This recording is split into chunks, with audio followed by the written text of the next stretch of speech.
ទៅវ័យបងព្រមអើយអូនទៅចង់ស្ងួន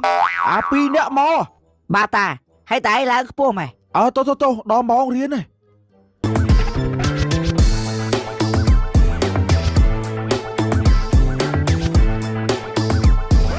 ខំប្រឹងទៅកូនអើយភ័ក្រយើងលុយហូលអស់ហើយ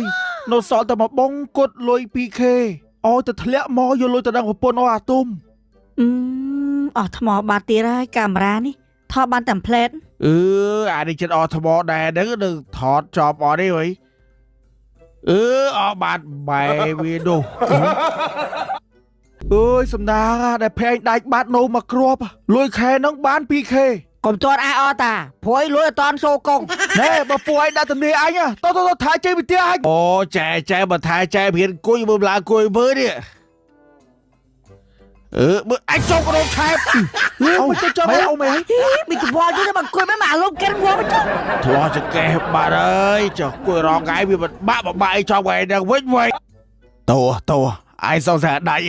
បាត់អេតអស់ហើយណាខ្ញុំអូនខេបដេកាបើបងឯងសងសាដាច់អើយជប់ពួកអត់នេះបង្កើតអីសងសាភេកដែរទៀតមកតែជួមើលភេមទីមើលពុំឡើងឥឡូវបាត់អេតបាត់ផ្លេកបាត់អលបលយោហើយលុយខ្ញុំនៅនឹង500ដឹងតែអត់ហើយអូអាក្តាប់ខំលក់ម៉ូតូមកទិញភេកឥឡូវដាច់ខ្ទេចឡានអាគេតាអូយអាសនហើយចុះមើលអាសននេះអើយបងមិនអីអូតា